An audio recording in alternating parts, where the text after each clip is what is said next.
There we go. Hi, Taylor. How are you? Hey, Corinne. I'm sorry about that technical glitch. It's okay. So, everyone, this is Taylor Carmichael. It is his first time on Fool Live. So, let's give him a warm welcome, Taylor. We'll try not to make it too hard on you so you come back. How are you Thank today? you, thank you. That was scary. They kicked me off completely, and then I got back in. So That's Zoom for you, always throwing a curveball and things. So I'll just restart us. We've got Taylor Carmichael. He's a Fool.com writer who covers the healthcare space. So Taylor and I are going to start with the top 5 healthcare stocks of 2020. We're going to talk about what their prospects are for 2021. We're going to go over all 5, discuss which ones are buys, and we're ultimately going to pick which one we think is the best buy for this year. And then stay tuned for the second half hour. Brian Feroldi is going to hop on with me, and we will be talking about some compelling medical device stocks and take your questions. So, Taylor, when we pulled the data for the top 5 healthcare stocks of 2020, we used a couple screening criteria that I think folks should know about in case they're like, wait, what about this stock? So we made sure to only pull market caps above 200 million, which is our requirement for Fool.com stocks. We want to make sure we're not having an impact on the market when we give our analysis. So we don't want it to be too small. So market cap above 200 million. It has to be trading on a major stock exchange. But that said, we took a look at the whole market and we're going to talk about the 5 that did the best for investors that is in the healthcare space. So a lot of the ones we're going to talk about, they're still pretty small. You know, the law of small numbers means it's harder for a large cap stock, even a mega cap stock like Johnson & Johnson, to increase in size by these kind of factors than we can see with small caps. So we're going to look into some of the reasons behind these strong performances. We'll talk about whether these stocks could have a similarly strong 2021. But let's jump in. So the number 5, and we're going to go from 5, 4, 3, 2, 1, just to keep everyone in anticipation of that number 1 stock. Number 5 was Co-Diagnostics. So I will put that in the chat. This is a company focused on molecular diagnostics. It was one of the first to develop a COVID-19 test at the start of the year, selling more than 10 million test kits globally by December. Co-Diagnostics specializes in molecular diagnostics, which is high-end, more expensive, and very precise. It can take days to get the results back from the lab. It competes with Fulgent Genetics in this space, and other larger diagnostic companies offer antigen diagnostics, which are like nasal swabs, and you get those results right away. So it's a little bit different. Doesn't work as well, those nasal swabs, when people are asymptomatic. But Co-Diagnostics, looking at 2020, it's up 938%. It is still only a 283 million market cap. So there could be some room for growth in this next year. I'm going to step off my soapbox and let Taylor tell us a little bit more about this stock, starting with what is one green flag for 2021? So something that bodes well for Co-Diagnostics in 2021. Right, great. Well, Co-Diagnostics is a COVID-19 stock, so it jumped up when COVID-19 hit. It jumped up in March. It jumped up early. They had a diagnostic test for COVID-19. And it came out of nowhere. This was a micro cap company, very tiny company, and it became, now it's still a small company. I mean, 283 million. So, I mean, that shows how small it was. I mean, it's basically a 10 bagger in less than a year. And it's jumped so highly because of COVID-19. So it's very much a COVID-19 stock. And we're kind of jumping ahead to the red flag, but that's kind of what's scaring people from the stock too, is the fear that once COVID-19 goes away, that this stock will crash or come back down to where it was before, because so much of their revenues are COVID-19 related right now. I mean, they have very high-end diagnostics for things like Zika and hepatitis B, hepatitis C, things that really aren't a big issue in the United States or in Europe. So COVID-19 was I don't want to say a blessing, but it really helped this company because it gave them a market for their high-end diagnostics, and they hit the ball running, and they've got incredible numbers. I mean, they have they have profit margins like Visa, and their growth rate's like 50,000% or something. I mean, their growth rate is from next to nothing to fairly substantial, or not substantial. It's I think their revenues, I can't remember what their revenues are, but they're 52,000% revenue growth. But that's basically because it was such a small company before. So I guess the green flag I would say is, if you think COVID-19 is a new normal, and you think that we are going to have to need diagnostic testing over the next several years, then this would be a great stock to buy, because they have a diagnostic that distinguishes COVID-19 from the flu, from the cold, which a lot of these symptoms are synonymous. I mean, like if you have a fever, maybe you have the flu, or maybe you have COVID-19. You have a hacking cough, maybe you have a cough, maybe you have the common cold, or maybe you have COVID-19. So they have a diagnostic that will distinguish that. And if you're of the belief that this is a new normal and we're going to be fighting COVID-19 for a long time, this would be a great stock to buy. And Fulgent Genomics would be a great stock to buy too. They're very similar companies, I think. And that's a full recommendation, actually, Fulgent Genomics. This is kind of a smaller version, not much smaller, but they're very similar companies, and they have kind of the same phenomenon. They both have a high short interest. They have like 23% short interest, 26% short interest, which, to my way of thinking, that's the market saying we're going to solve COVID-19, and we're going to vaccinate people, and this is going to go away. So it kind of depends on how you come down on that. I mean, if you believe that we're going to vaccinate, if you're the optimist and you believe we're going to vaccinate and COVID-19 is going to go away, I would avoid this stock. And I because so much of their revenues are COVID-19 related. But if you think it's a new normal, sorry about my dog. If you think it's a new normal, then then this is a great stock to buy. It's very cheap. I mean, which is kind of like the high short interest. I mean, their PE is low. Their profit margins are like Visa, and their growth is exceptional. And that's because we're in the middle of a pandemic, and people want to know, do I have COVID-19? If it's going to be this way for the next several years, this is a good stock for you. Yeah. Would you say, so we've heard a lot about new mutations causing new variants to circulate in all different parts of the world. Could some of these new mutations with the virus stave the demand falling off for diagnostics? What do you think about that? Yeah. I do think that is really it's a vaccine question, right? Because that's what the mutations are talking about.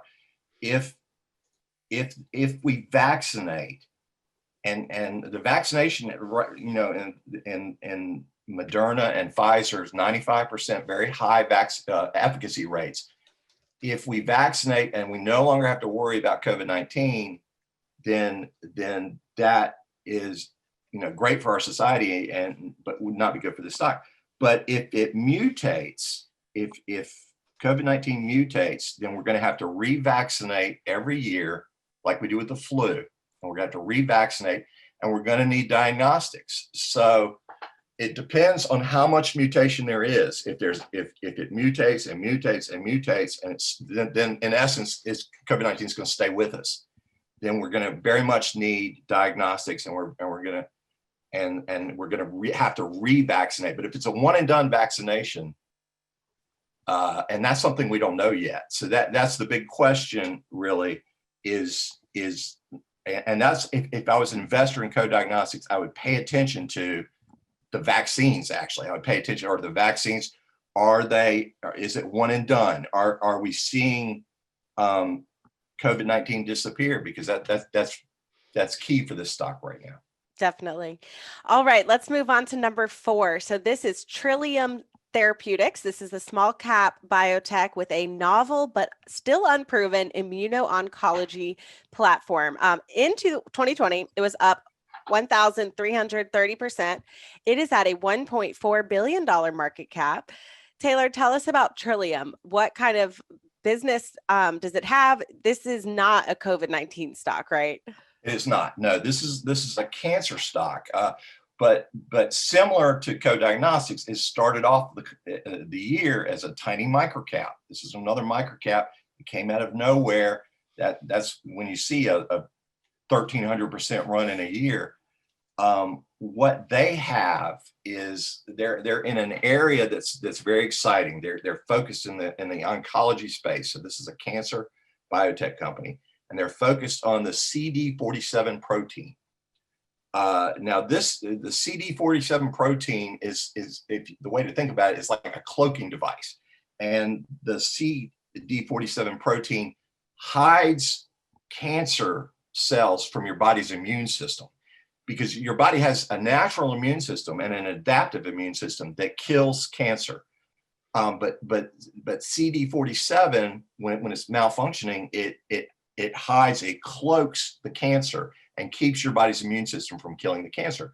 So what biotech companies are doing in this space, the CD47 space, they're turning off CD47, this protein, so that all of a sudden your body's immune system can see the cancer and kill it. And this is a very exciting space. Gilead paid $4.9 billion to acquire 47, which is another biotech company focused on the CD47 protein. Well, that's what Trillium does. They're focused on the CD47 protein. They want to make cancer visible to your body's immune system so that your body will naturally kill the cancer. They are one of the things that made the stock jump up is that Pfizer basically kind of validated their science a bit by investing $25 million in the company. I mean, they just basically bought $25 million worth of stock. So, Pfizer knows more about cancer drugs than I do. So if Pfizer is willing to invest $25 million in this company, then that to me, that kind of validates. That's something I like to see in a small, unprofitable biotech like Trillium, if they have collaboration with Big Pharma, which is what they have here. They have Pfizer making this investment, and they have not given up any of their intellectual property rights in their drugs. So it's not like Pfizer bought their drugs or have any rights in the drugs. So that's a real bonus too. So that they have a lot of cash. They have almost $300 million in cash, and they only burned about $22 million in cash. So I mean, this is a company that is in a financially very strong position, and they have very good science. But I guess the red flag, if you want to jump ahead a little bit, the red flag is very, very early. This is a phase one. They're in the middle of phase one. So you're several years away from revenues, from profits. You're several years away from having any drugs. Even if they race it, it's not going to be like COVID-19. It's not going to be in a year. So this is several years away when you're phase one. And at a 1.4 billion market cap, that's on the high end for a company that has drugs in the phase one. So I guess my one sort of warning here is the market loves the deal with Pfizer. It loves the science. It's pretty excited. It's pretty expensive for where they are, and you may be able to get a cheaper price down the road. Right. And in 2021, they are going to give some key updates on 2 of their phase 1 trials. So those could be potential catalysts that are looming, or if it doesn't turn out positive, it could certainly send shares coming down in a hurry. So we will keep an eye on that one. Let's move to number 3. Cardiff Oncology. So in 2017, it licensed its lead candidate from a private company for just $2 million after that candidate flopped a phase 1 study. In September, it reported better than expected interim results for advanced stage colon cancer patients. So those patients had a particular mutation called KRAS, meaning it's more aggressive than usual. Investors are looking at this experimental drug as a potential blockbuster. Stock was up 1,350% in 2020. The market cap is still only $625 million. Taylor, what is your green flag and then your red flag for Cardiff Oncology? Well, the green flag, I guess, for Cardiff is that they're going after KRAS mutation, which is a very big field, and that mutation causes cancer that's basically undruggable, and so the market is very excited. I mean, that's why Cardiff has jumped up so much, because they're doing this one test. They only have one drug, but they're doing this. They're looking at it in using it with other drugs. It's not a monotherapy. It's used in combination with other drugs. And they're looking at it in KRAS. Now, KRAS mutation has been huge. If you look at Mirati, they've gone up to an $11 billion market cap because they specialize in KRAS. Amgen also is in this area. So it's a very, there's demand is huge for this. So that would be kind of the green flag, is that what they're going after is a high demand area. And if they can pull it off, the sky's the limit. I guess the downside, or a couple of downsides. One, they only have one drug, which they acquired from another company.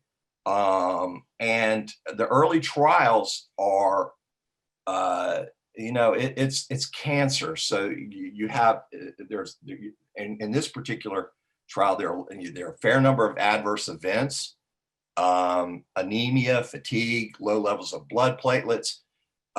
In one study, there were 24 people tested with the drug over a 6-week period. Only 14 people completed the study. So that's a lot of dropouts. That's 10 people dropping out because of adverse events, or they're feeling, or the cancer got worse. So that's kind of a negative. Is cancer's tough. I mean, it's just really hard. And a lot of brilliant minds have been trying to solve cancer for a long, long time. So it's not a lock. And like Trillium, this is very early. I mean, they're a little more advanced than Trillium. They're in phase 2.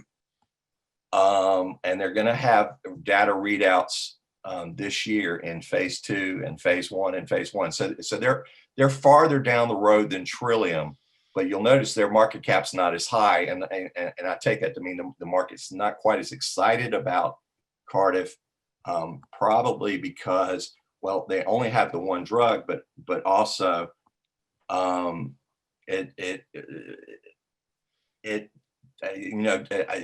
the early data, I think most of the excitement is that they're going after KRAS, but I'm not convinced that this is a world beater drug yet. And it's very early. So I would probably not buy this stock, but I would keep it on a watch list, and I would keep Trillium on a watch list too. And these are very interesting companies.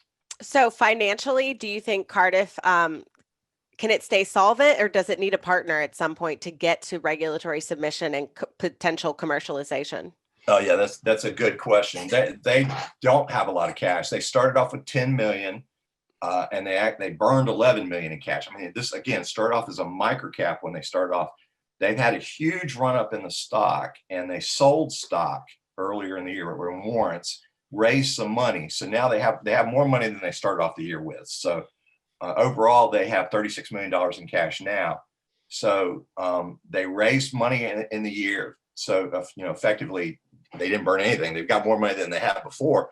But the downside, they got it by selling stock. So, investors here should be a little worried about dilution, about them having to do that again, coming back to the market for more money, selling more stock. That's always kind of bad when you like your companies to buy your stock back. You don't like them to sell stock. So when they sell stock, your stock's going down. And they don't have unlike Trillium, they don't have a big pharma partner. They don't have a collaboration deal yet. So this is, again, to my way of thinking, a watch list stock. I don't think I would be ready to invest here yet. It's still very early.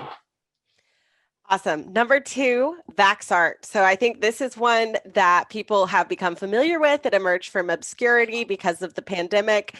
Its investigational product is an oral COVID-19 vaccine in a tablet form. So had pretty strong preclinical results. It's enrolled participants in phase 1 trial, up 30% in 2020, almost $700 million market cap. Taylor, really quickly, because we only have a couple more minutes here. What is a green flag and a red flag? What do we think about Vaxart? Well, the green flag for Vaxart is they're doing an oral pill for vaccination for COVID-19. And if it works, sky's the limit. It's going to be an amazing stock. I mean, because oral pills are just better than shots. So that's the green flag. There are a lot of red flags for Vaxart. I think I've become more bearish as I've done more research into Vaxart. 6 months ago, they did a primate study, Operation Warp Speed, OWS, asked them to get some drugs to do a primate study. So they did a primate study 6 months ago, and we haven't heard anything about that study. And Operation Warp Speed hasn't given them any money, hasn't pre-ordered any pills or done anything which they've done for a lot of these other vaccine companies. They haven't done any of that with Vaxart. So my suspicion would be that primate study was disappointing.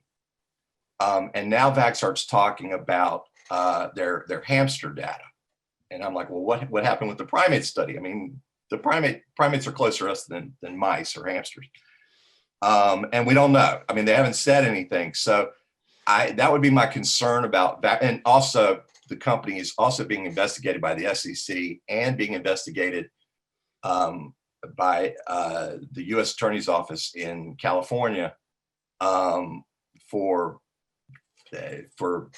basically hyping their relationship with OWS 6 months ago. So that would be another concern. I have a few concerns about Vaxart. So that's another one. But they're in the middle of their phase 1 trial in people.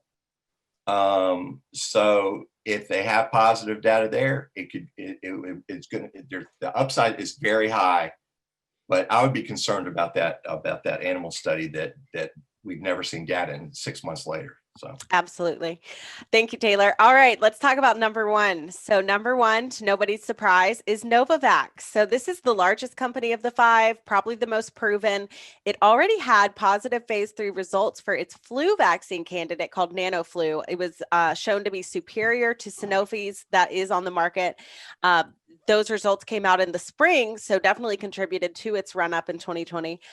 It got $1.6 billion from the U.S. government to develop its COVID-19 vaccine candidate. The stock is up 2,700% in 2020. It is almost to an $8 billion market cap.